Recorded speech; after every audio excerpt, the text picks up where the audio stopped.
الحمد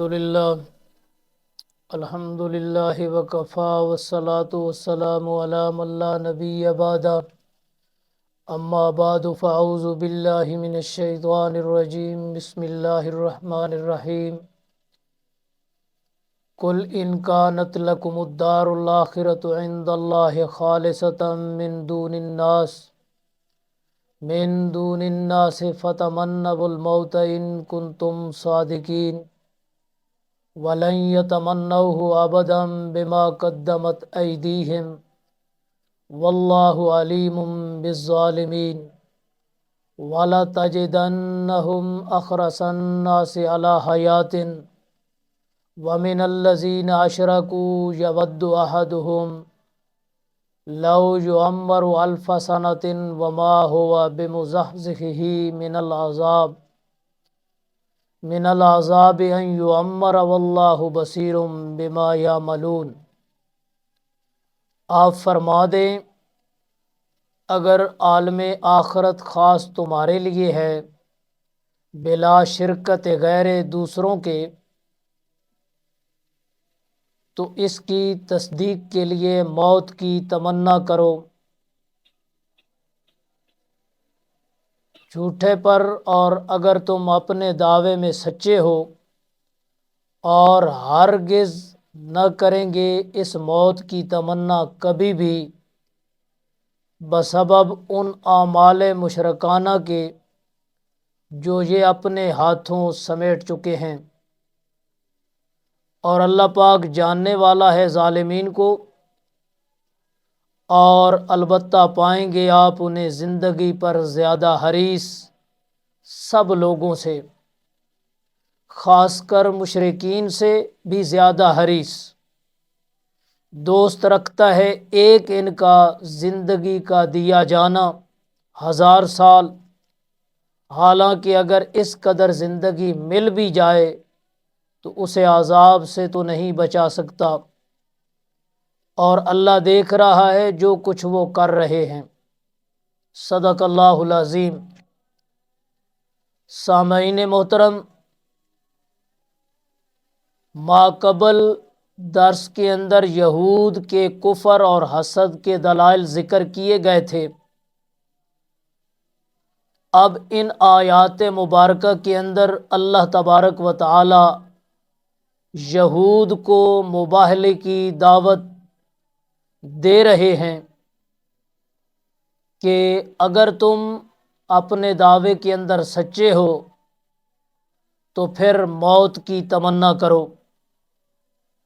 کیونکہ یہود منکر اور باغی ہونے کے ساتھ ساتھ اس خیال فاسد کے اندر بھی مبتلا تھے کہ ہم اللہ پاک کے محبوب ہیں اور ہمارا مذہب بھی سچا ہے۔ جب مذہب ہمارا سچا ہے اور جنت میں صرف ہم ہی جائیں گے، تو اللہ تبارک و تعالی نے ان کے اس خیال فاسد کی تردید فرماتے ہوئے اللہ پاک نے انہیں موت کی تمنا کرنے کی دعوت دی کہ جنت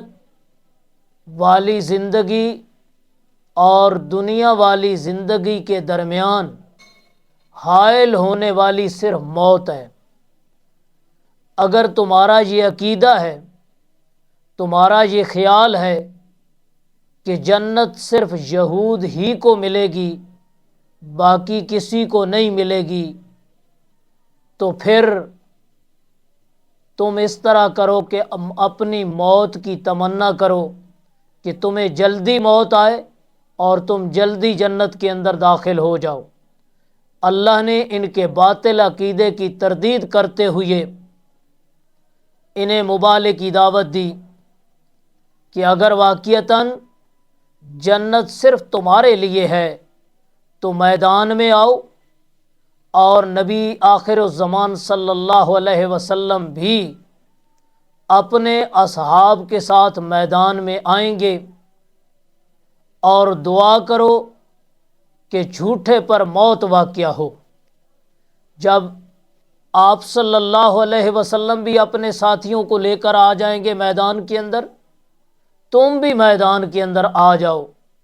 اور پھر اللہ تبارک و تعالیٰ کے حضور موت کی دعا کرو، تو جب موت آ جائے گی تو تم جلدی جنت میں پہنچ جاؤ گے، تو موت کے بعد رب سے ملاقات ہو جائے گی۔ بلکہ رب کی ملاقات کا جذبہ ان یہود کے اندر بالکل نہیں ہے، اس لیے یہ موت کی تمنا کبھی بھی نہیں کریں گے۔ کیوں؟ انہوں نے تو دنیا اور دنیا کی نعمتوں کو اپنا مقصود بنایا ہوا ہے،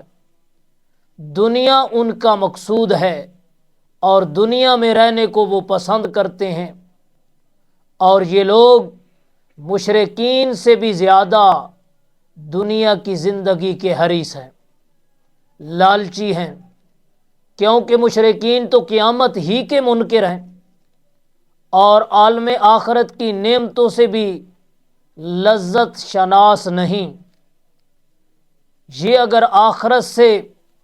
کی طرف توجہ نہ کریں اور صرف دنیا والی زندگی کو اپنا مقصد بنائیں تو کوئی تعجب کی بات نہیں، کیونکہ ان کا آخرت پر ایمان ہی نہیں۔ تعجب تو یہود کی حالت پر ہے کہ آسمانی کتب کے احکامات سے واقف رہتے ہوئے بھی مرکز توجہ دنیا کو بنایا ہوا ہے، اور خواہش یہ رکھتے ہیں کہ ایک ایک بندے کو ہزار ہزار برس زندگی دی جائے تاکہ آخرت میں جانا ہی نہ پڑے۔ اللہ تبارک و تعالی نے فرمایا یہ نہایت ہی تعجبناک حماقت ہے کہ بالفرض اس قدر ان کو زندگی مل بھی جائے تو تب بھی اللہ کریم کے عذاب سے محفوظ نہیں رہ سکتے۔ آخر موت تو ضرور واقع ہوگی، مرنے کے بعد میری عدالت عالیہ میں حاضری ہوگی، تمام اعمال کا حساب و کتاب لیا جائے گا۔